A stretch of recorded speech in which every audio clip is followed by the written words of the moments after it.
Good evening, ladies and gentlemen. Welcome back to the Fallout Bar, brought to you in association with our friends at BoyleSports here at Online Darts. Myself, Jack Gobby-Goward, once again in the hot seat with my good buddy Cam McFarlane. Cam, we're going to have to stop meeting like this on a Thursday night. People are going to talk. I know, yeah. I really hope we could get anyone else to join us, but no one else fancies it. It's just left to me and you every week to basically just bore everyone. Probably a good reason for that as well. We're all right at that. We do like to waffle on a little bit here on a Thursday evening, but that's sort of what the show is all about, especially on nights when we get a bye. There's no time constraints. Nobody's got to go to bed. It's half term. The kids can stay up and watch. Lol joke. If your kids are watching us at 10:20 in the evening on the internet, something very wrong with you. I think the more of a worry is what we might say at any point as well. Definitely. Good evening to everybody in the chat room. Colin's in. He says evening/morning. Afternoon, Reese. Craig says good evening, everyone. Boom, MVG. Craig, you spoiled the show now. Matthew says evening, guys, as well. Lovely to see. Yeah, because no one watching us hasn't watched the darts. Like, no one's watching a review show without knowing what's happened. Come on. Yeah.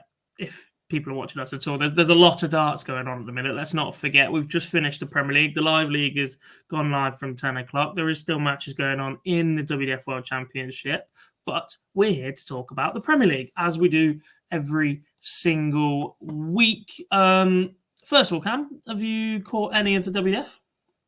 I've seen a small amount today because I was off work today, getting in between two appointments of being absolutely butchered by a dentist. I did watch a little bit this afternoon, and all I saw one of my bets go through, but then the one I did doubled with, then losing the very next game. I'll tell you, as Warby got beat.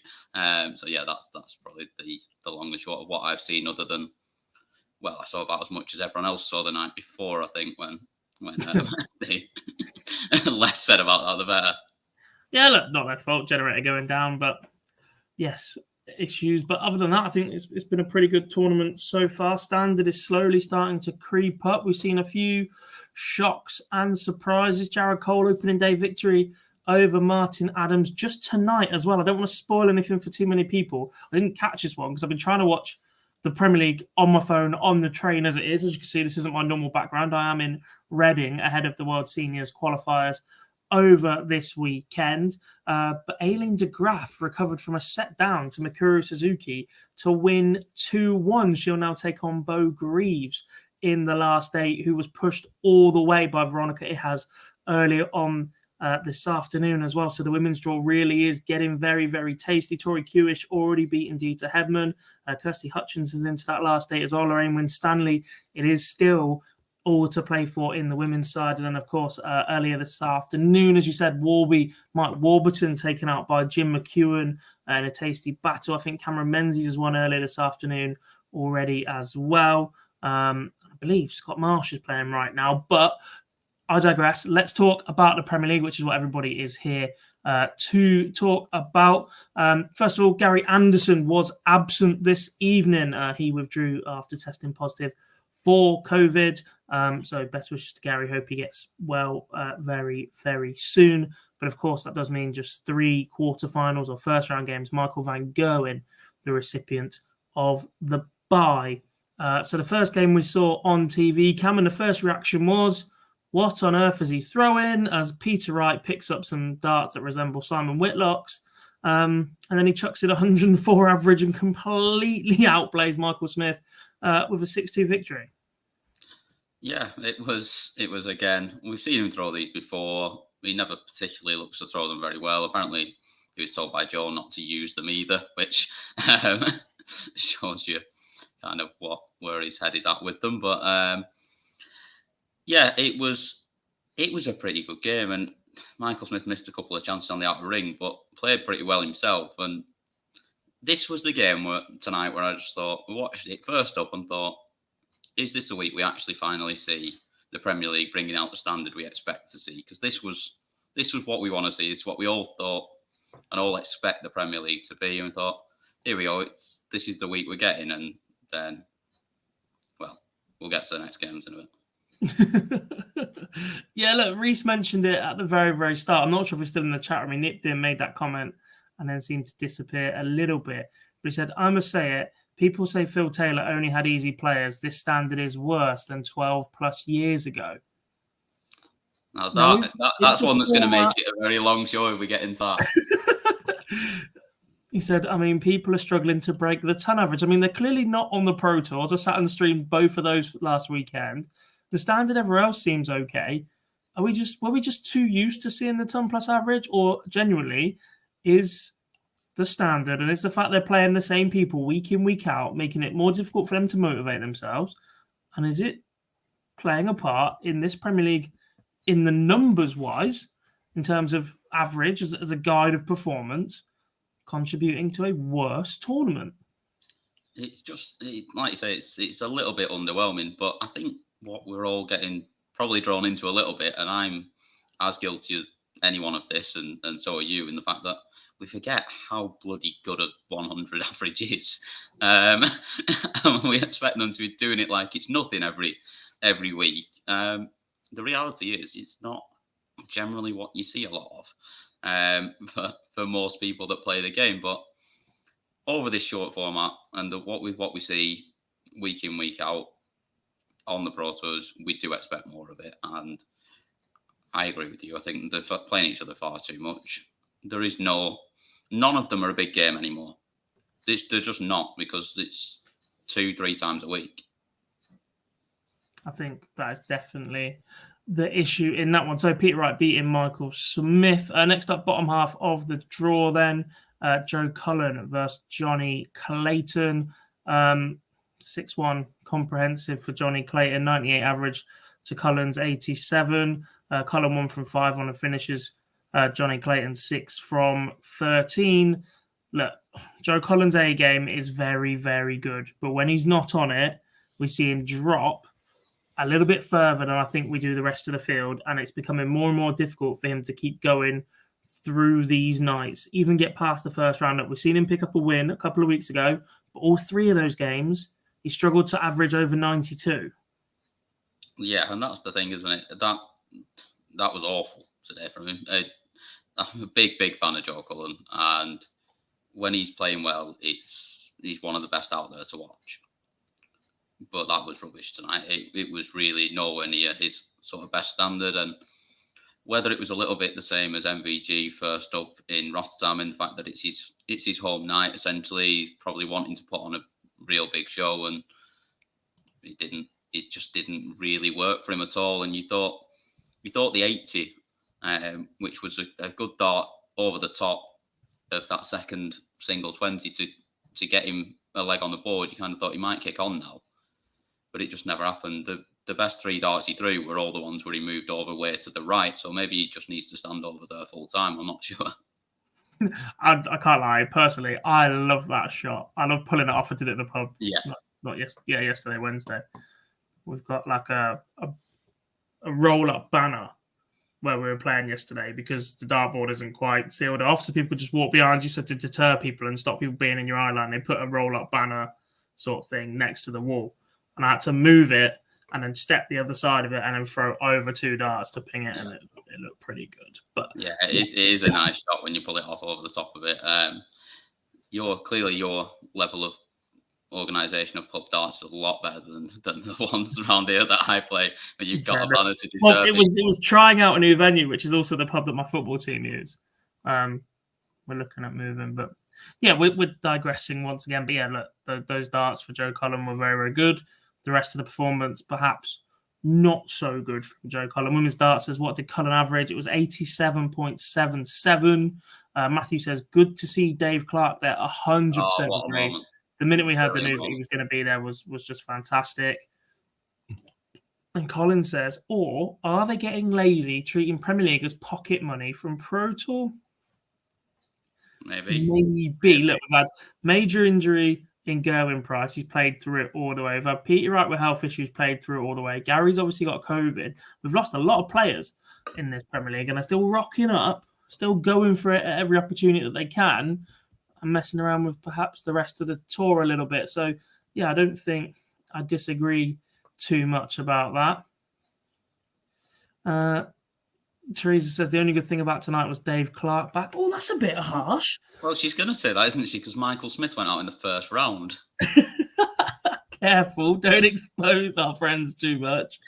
Women's Dart says 87 awful rubbish. I think 87 is absolutely amazing. Don't get me wrong. Don't get me wrong. In the If I could context throw of an what these 87, guys are capable of, 87 is not a Premier League average.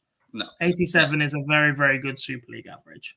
Yeah, if I could throw an 87 average, it's all I'd have talked about so far tonight. But I You're can't. happy if you score 87 once, let alone average it for the entirety of a match.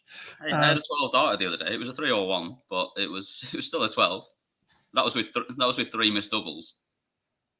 Shocking. Can't get the staff. Quarter-final game of the evening. Then nip and tuck this one. But look, you have to praise the match playability of James Wade. He was absolutely resolute on his own throw. Gerwin Price managed 2 spectacular legs in the entire match, both 11 darters, but they were on his own throw. James Wade is incredibly difficult to break, and that is why he comes out of the win 6-5. Wading. That's it. That's all I've got to say. 17 tons, 9 140s, the highest checkout of 60. No 180s. He hit five double tens and 1 double top in the end, which I was fuming about because I wanted to see him finish. Ardell even called the last one, going, "You know what's going to happen here? He's going to miss the tops and he'll ping double 10," and he actually pinged tops. That's what I was hoping for, but yeah, it was. To be fair, he did go in by a massive deflection as well, so maybe he was going for that, but yeah, it was just so solid throughout the game from him, and it was, like you say, he got that lead. He had the advantage of having the throw, and when he needed it in that last leg, it was a bit of magic from him as well. It was indeed. Let's talk about Gezi a little bit. Loses the match with an average of 7 points higher than Wadey. That's just what Wadey does. In fact, I think he's won more games this season when he's had a lower average than he has when he's. I think you could probably say that's that for his entire career rather than this season, to be honest. Perhaps we'll have a look at his Pro Tour stats at some point. A positive Instagram post from Gerwin Price for a change tonight. Again, not on my best, but I'm back. No pain tonight, just rusty. Looking forward to Pro Tours this weekend. Wade was Wade. I'll make the playoffs. Just need another weekend of darts. Amazing atmosphere tonight. Crowd were awesome. See you all in Manchester. And then we don't have the second one, but he did have a little bit of a slide dig going, haha, screenshot and post that one, everyone, as if it won't make enough news like he normally does. But that was interesting to hear that he thinks his hand is all okay and painless. Look, to be playing with the fracture or the break in it that he's had for the last couple of weeks and to still be playing darts on top of it is mad, and to not have made it even worse playing darts, I think he's actually incredibly fortunate. But that is good news for him and for the rest of darts, isn't it? Yeah, of course it is. And we all want to see them all. Well, this is the thing that we're saying when we're being a little bit negative about the averages sometimes. I know we sound like we're just moaning every week, but we want to see them all at their best, because how good is it to watch when they all are? It's because you're old and that is all you do is moan. But yes. What's your excuse? It gets people to watch. I don't believe half the stuff I say. No, I'm joking. That makes me sound really facetious. No, I mean, you've been talking about the quad and everything else for so long, so I don't think you believe half of what you say either, because it's not happening. Part of it is just to get a response from you in group chats. Part of it, I genuinely think Liverpool are going to win the quad. I'm genuinely looking at Everton going down, and if both of those things happen, I'm buying a lottery ticket and I'm back in England to win the World Cup, because it just doesn't get any better, does it? Well, you might as well back it as well while you're at it. 50-1, won't get better odds than that. Let's move on then to the semi-finals. But first, let's say hello to our friend Mr. Lee Boyce, evening from Lakeside. Evening, pal. You are doing an absolutely sterling job down in Frimley Green, collecting all the interviews for us from all of the winners from this week's play. Quick reminder: subscribe, like the YouTube channel, etc., etc. To keep up to date with all of that. Turn your notifications on so you'll get every single one of the interviews from our friend with the dodgy accent from the Midlands. But yes, let's move on then to the semi-finals, and in a repeat of Pro Tour final over the weekend, Michael van Gerwen took on Peter Wright. Again, Wright looked good to start with, fell apart towards the back end. Van Gerwen 6-3 victory despite averaging just 90. Yeah, and this is where we're saying about the averages, because these two shouldn't be anywhere near that sort of average with the quality that we know that they both have. I mean, the doubling in this game was it was rubbish.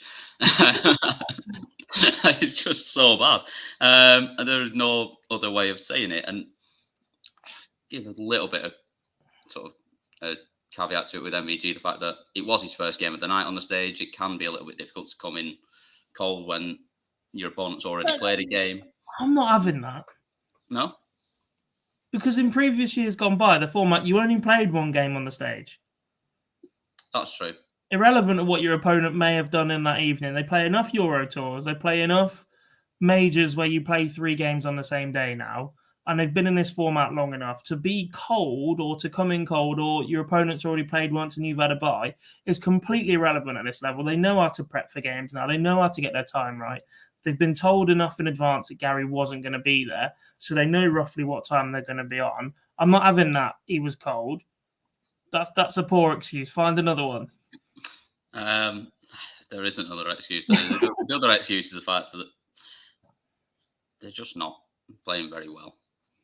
There's not an excuse.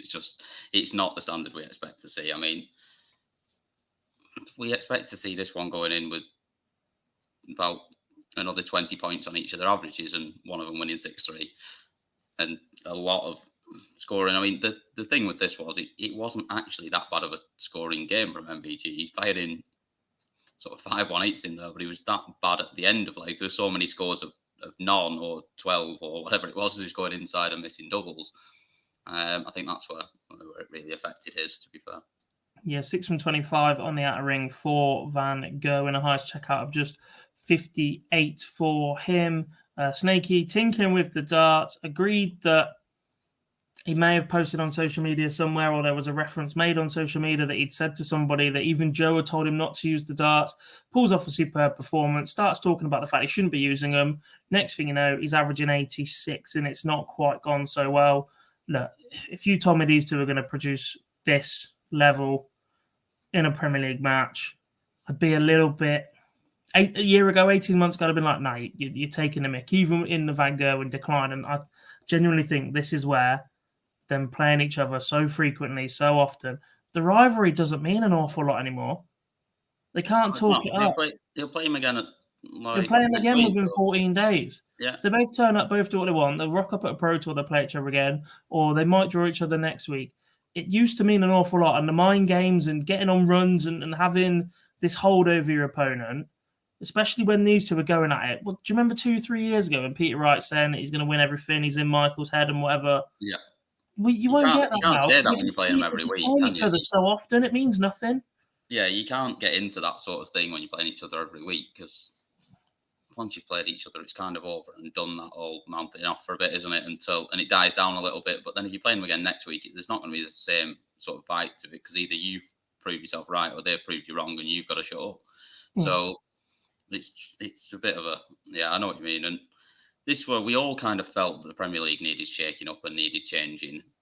And they've tried to do that, but like you say, everyone's playing each other far too often. Like, it was 7 weeks between playing each other last time, 8 weeks, whatever it was, maybe even longer, depending on how the draw felt. And then there is a lot more on it, especially if you're both up at the top of the table. But the table can change so quickly as well. Like, look, Joe Cullen's still, I think, in the top 4 on the back of 1 week where he scraped 3 wins. I think he's just moved out because of Wadey's final tonight. Yeah, he will have done. It must have been mid night tonight when I saw the table. But yeah, I completely get what you mean. Teresa says, yes, no excuse. Haha.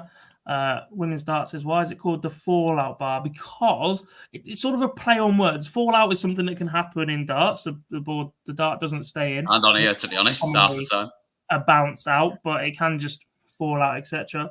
And the fallout from something is what happens afterwards in a discussion around it. So it's a play on words with the English language instead of the bounce out bar, because that means nothing to us. Charlie says, fully agree, Gob. I see that comment an awful lot these days, Cam. I just must be onto something. So they're the only ones that you look at or put up on the screen. And Women's Darts also says about Peter Wright's darts. played them against Damon Hatter of the Worlds too. He didn't play well when he used them in the context. Yeah, straight barrel dart is the way for Peter Wright. I get he gets bored, but sacrificing consistency, in my opinion, in search for something perfect that just doesn't exist. So Michael Van Gerwen moves on to play James Wade. Mid-90s averages between James Wade and Johnny Clayton, but ultimately, once again, 4 out of 12 on the doubles for Clayton, 6 out of 12 for James Wade. Wading. It was just again, wasn't it? It was just exactly that once again. It was he threw a 180 this time, which was a little bit more on the scoring phase. He averaged a little bit higher, but yeah, it was pretty much the same thing again, where he has averaged less again, only by less than a point, but he has averaged less again and gone on and won. This one wasn't actually that bad of a game. This one was all right, to be fair. I thought it was quite a good watch, and they both played relatively well, to be honest. We're never going to see James Wade average in the hundreds. We don't want to see James Wade average in the hundreds because it's so much more fun when he averages lower 90s and beats someone anyway. Yeah, but then we get told he's not entertaining enough for the Premier League. Don't give me that. The man's made 3 finals in this already. He's made second most amount of finals, maybe third. Less of that. The format just does not suit him at all to win 3 games in a night when he made a living of capitalising on players not quite being at their best. If somebody's made a final, they're clearly playing to a decent level, apart from the week where Joe Cullen picked up the title. He just seemed to get away with it constantly. I don't want to sound like we keep just shitting on Joe Cullen either, by the way. Look, he's won a night in the Premier League, but there will be nights when your opponents play a lot better than they did on the night that Joe Cullen picked up a title. With that, on to the final then, Van Gerwen versus James Wade once again. And look, Van Gerwen backs at the 103 mark that we sort of come to expect from him, that just over the ton plus. Wadey, low 90s, having a bit of an issue in these finals where he just can't quite kick on. Yeah, but I don't think he particularly did anything wrong, to be fair. He played at the level that he played the rest of the night. It was mid-low 90s all night. He was pretty steady. He didn't get a lot of opportunities at the double, but he was 1 from 3. It wasn't like he was horrific on them. But Van Gerwen just turned up in the final and just did a job on him. And there's always that chance that that's going to happen when you come up against Van Gerwen at any point. If he's on it or anywhere near to his best, he's going to just run through you very quickly. Yeah, look, I don't think Wadey was horrendous. If you look at Tom Plus's, Wadey's 12 to Van Gerwen's 8, 3-140s to Van Gerwen's 6, and 1-180 to Van Gerwen's 2. There's 16 Tom Plus scores in total each at that point. They're still hitting a treble plus visit the same amount of frequency, but look, Van Gerwen 6 from 9 on the outer ring, just shutting down any opportunity that James Wade would have got, which is what we're used to saying about James Wade and Peter Wright actually an awful lot, is that they don't give their opponents those opportunities. Michael Van Gerwen was the man that shut that down tonight, and now after 9 weeks, he now leads the table once again. It's quite easy to forget there is a table in this format, isn't it? Yeah, it is. Like, oh, he's won. No, he hasn't. Well, he's not won. He's just won the night, but there is still a lot more behind it. And we definitely used to put a lot more sort of into the table and where everything was, but we do kind of forget about it this time around. Yeah. What normally happens right now is we get a clip of the winner's interview. I can see him in the background. I was going to carry on talking for a couple of seconds because I didn't think it was ready yet. I can't see it. Have you put it into a different folder? Professional as ever. Talking through what you're clicking on. I can't see it. We've lost the background. Oh, it's back. The background's still there. There it is. Here we go. Here's Michael Van Gerwen in his post-match press conference. Do you have to be a brilliant best to win things? No.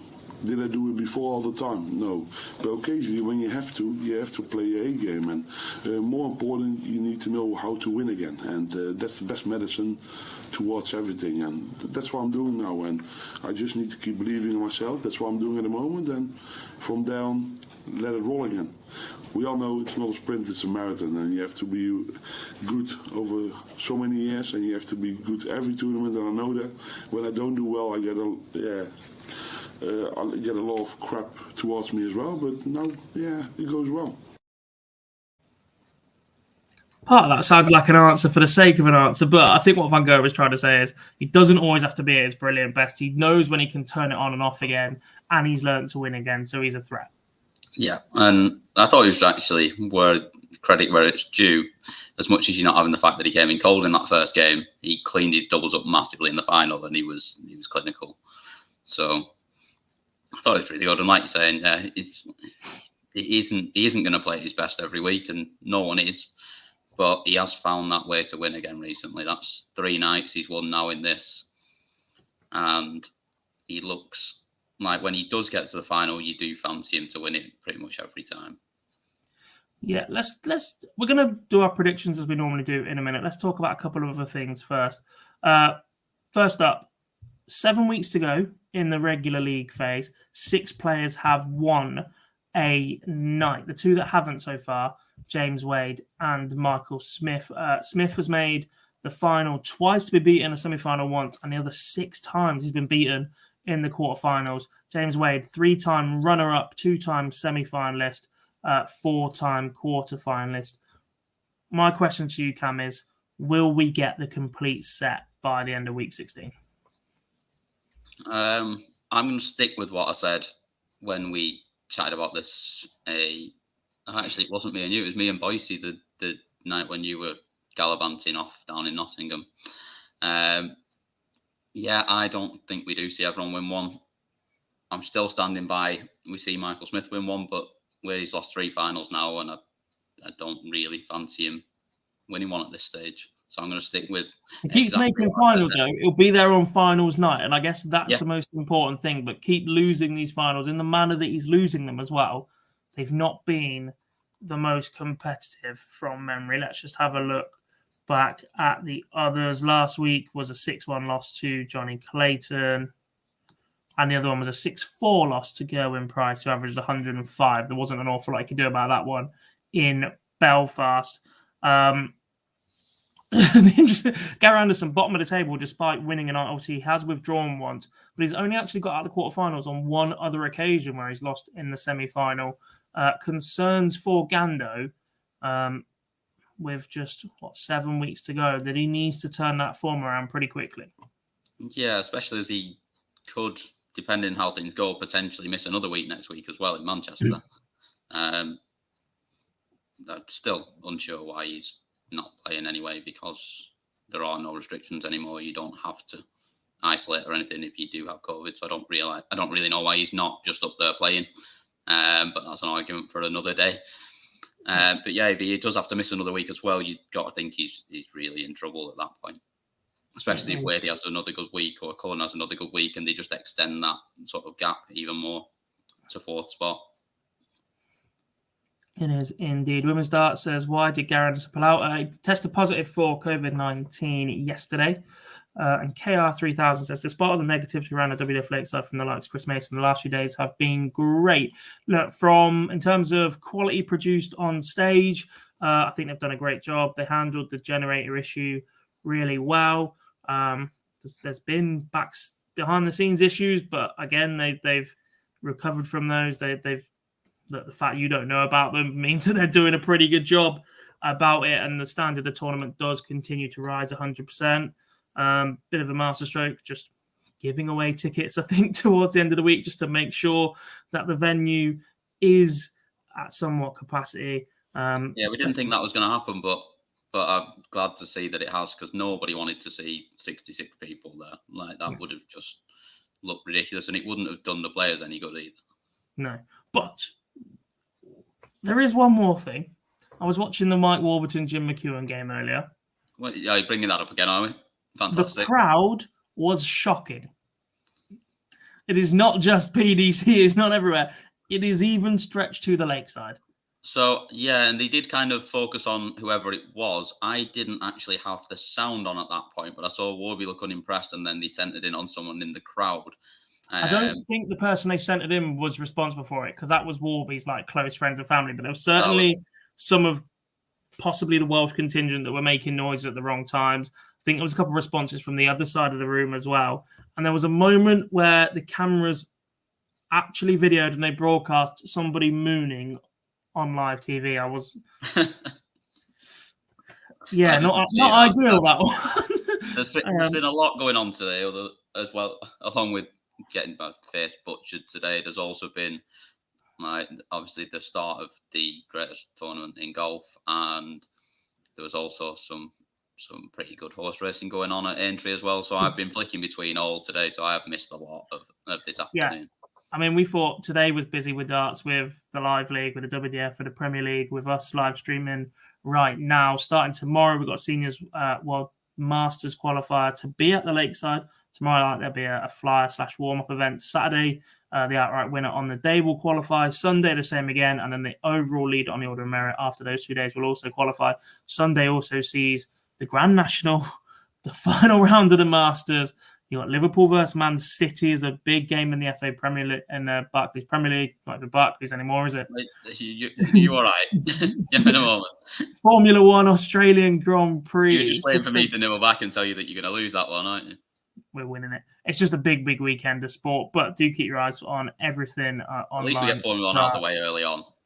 So what? At least we get Formula One out the way early on. We don't have to, that doesn't have to compete with anything else, so I can watch it and then. I need to work out how to do that from here. Anyway, let's look ahead to next Thursday, Cam. A long time away in the sporting realm, but this is the part of the show where we give our predictions for scorelines for next week. So in quarterfinal order, let's presume that everybody is there fit and healthy. Peter Wright will take on Gerwyn Price, who, if I'm not mistaken, could swap places at the Pro Tours this weekend once again in the order of merit. Peter Wright currently has a £5,000 lead, I believe. Might be slightly less than that, actually, after he lost the final, over Gerwyn Price. Might be a bit more of that, actually. Hang on. I haven't got... Amazingly, I don't have darts rankings open for a change. But yes, there is a possibility Gerwyn Price could once again regain world number one after this weekend, should he go deep in both days and Peter Wright be less successful. 16.5 grand.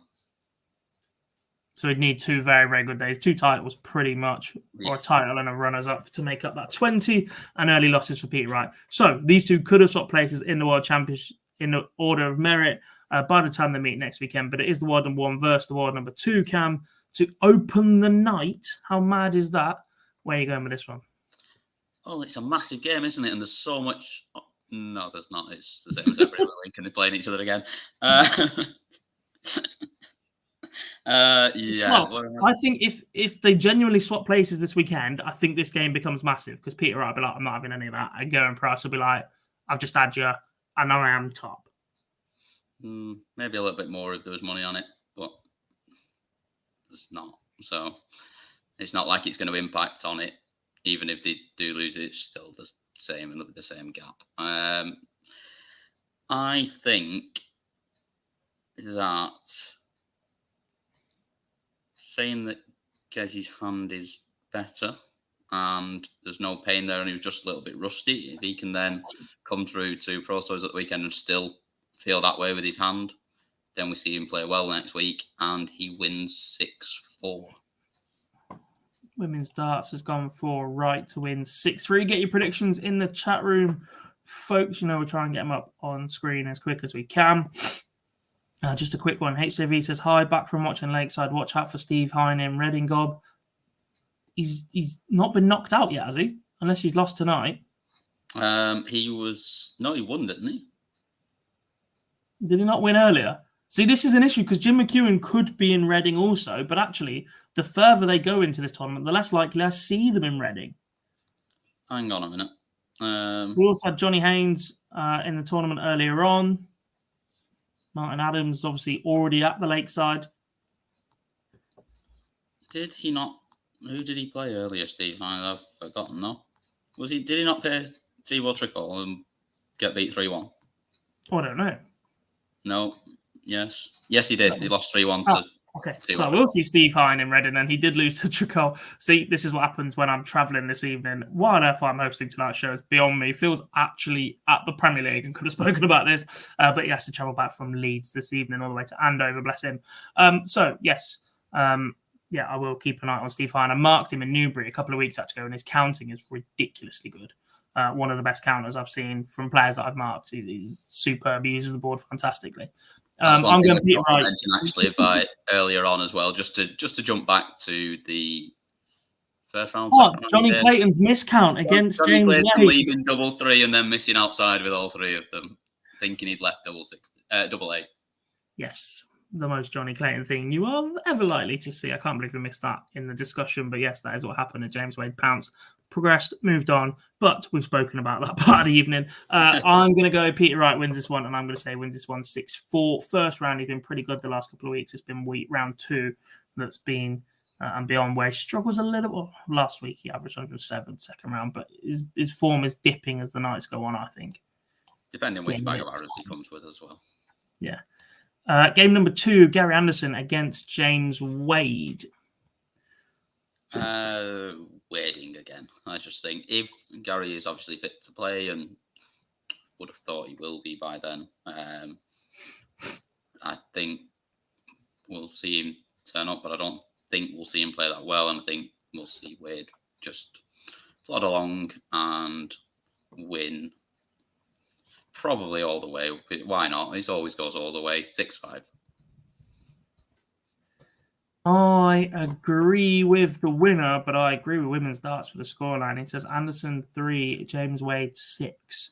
I am concerned about Gary Anderson when he's fully fit and when he's practicing. I'm even more concerned when he's got COVID and is going to be ill and probably take a week off from playing full stop. He didn't play Sunday last week. Doesn't play Sundays anyway. He doesn't practice anyway, as he told us. Yeah. He was very, very keen to tell everyone that he doesn't practice. And you can come round to his house and he'll tell you.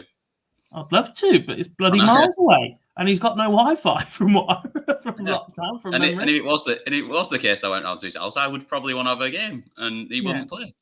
As a social media guy, internet is king, and he just doesn't have any. Matthew says Ando 6-0 just to see your face, Gob. Matthew, look, as much as we talk about my love for James Wade, we'll have lots more of that. As much as we talk about my love for James Wade on this show, what you also need to realise is Gary Anderson is a very, very close second. So it would be it's one of them that I just watch from behind the sofa. There's no hate towards Gary. Is he second? Is he not third? Behind who? The Peagle. No, the Peagle's a little bit further down. I got a lot of time for the Peagle. He's more of a hipster pick. You can tell he's not had a good run for a while. No, look, I like Ratajski, but Ratajski and Merv King are similar level. Gary Anderson and James Wade are elite in the who does Gob love the most standings. Quite ridiculous.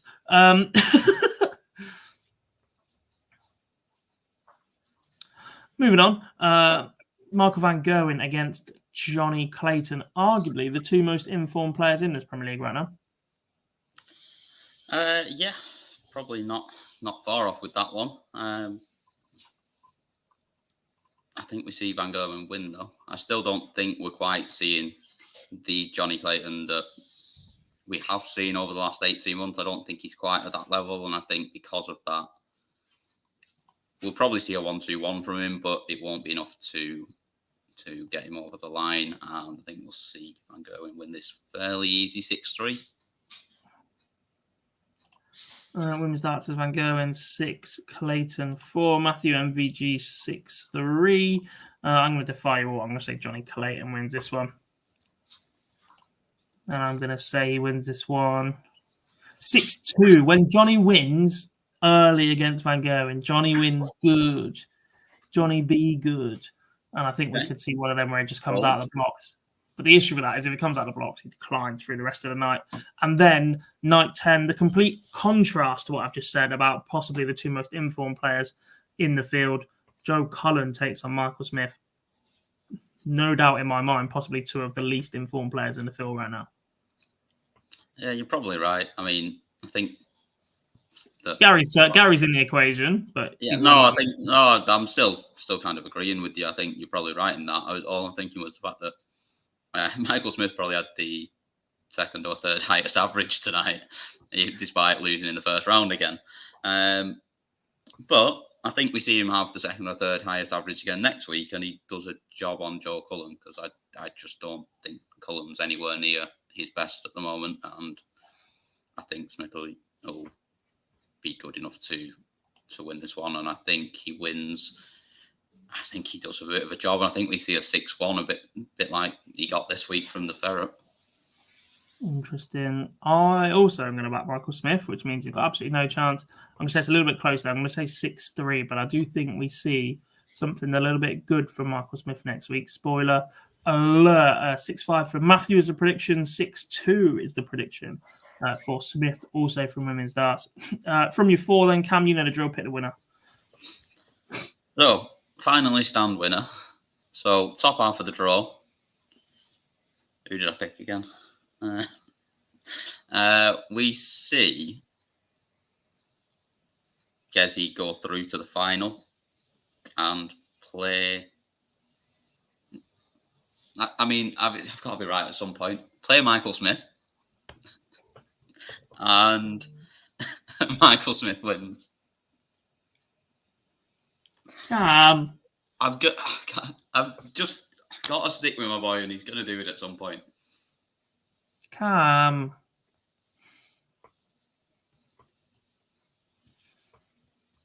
Michael Smith beats Gerwin Price 6-5 in the final. No. And it's just your boy sat at down towards the lower end of the table, the only man that's not won one.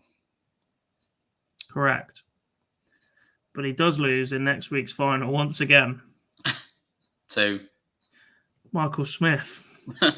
Oh no, we've done it now. He's definitely right. He's oh, okay. Michael Smith gets beat 6-0 off Joe Cullen first round. I don't think Joe Cullen's playing very well in the Premier League right now. I think that first round, actually getting through that door again, is big for Michael Smith. Johnny Clayton, who I think he'll play in round 2, has been getting worse through the nights, I think. For the most part, last week a little bit different in that one when he chucks 103 in against Peter Wright. But as a natural progression in this Premier League, Johnny Clayton doesn't get better throughout the nights; he gets worse. Yeah, and that's a chance for Michael Smith. And at that point, his scoring just blows James Wade away. Yeah, again, and we've done it again. Women's Darts has got Wade to beat Peter Wright in the semi-final, Van Goen to beat Michael Smith in the semi-final, and he's got Van Goen to beat James Wade 6-2. Would that be 3 finals in a row they contested, or 3 of the last 4? Yes, no. 3 of the last 4, I think. 3 of the last 5. I don't know. I'm just looking back now. Neither. 1, 2.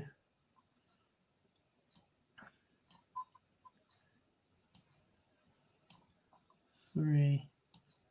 While you're doing that, I don't think we've ever picked the same. 3 out of 9 finals so far in this Premier League campaign have not included either James Wade or Michael Van Goen. Yeah. We've never picked the same person to win the night, I don't think. Well, we just did. Michael Smith is next week's winner. Don't even watch it. You don't need to, because Cam and I can see the future. We are the clairvoyants. In fairness, tonight I could see the future when I was watching it tonight. Good. Can you go and back that 50-1 thing you sent me earlier? No, because I didn't. I don't think that's going to land. But I did send you all in the group chat tonight. I did send James Wade would win in the first 2 rounds and then get beat by at least 3 legs in the final to Michael Van Goen. I was on a train. I didn't see that. Yeah, I backed all 3. I didn't see that. There was no signal as you get out towards the sticks. It disappears. Yes. That's about it then for tonight, mate. Superb job. Once again, a reminder, the live league is live on our YouTube channel right now. So once you finish watching us, just head over there to keep watching some quality darts. Lisa Ashton, Nick Kenny, Scott Walters, Andy Hamilton, and one other in action tonight. Yep, you did tell me just before. Chaz Barstow. Chaz Barstow's Barstow. the 5th one tonight. So you can keep watching some proper darts over there. From European Tour qualifiers are tomorrow night, I believe. We won't be live streaming them as we never do, but Phil will be back in the hot seat on Saturday, hopefully joined by some of the team for Pro Tour Live once again. And I'll hopefully be dropping in to give a couple of updates from Reading as well. As I said, I'm in the hotel right now, ahead of the World Seniors Masters qualifier this weekend. Entries closed about 6 minutes ago, actually. So it'll be interesting to see how many players have turned up for their chance to play at the Lake side. Richie Howson, a strong favourite to qualify once again, top of the order of merit. Wins every time we've ever played on a Saturday. Only ever played on a Sunday once, though, and he's top of the order of merit, like I said. So a couple of wins should keep him in firm contention. Thank you very much, Matthew. Thank you very much for his darts. Thank you very much to everybody that's been in the chat room and got involved once again this evening. We really do appreciate it. But if you haven't done so already, do like, subscribe, etc. Make sure you keep up with everything we're doing and follow us on socials to see where Online Darts will be next. Massive love to you guys, and we'll speak to you very, very soon.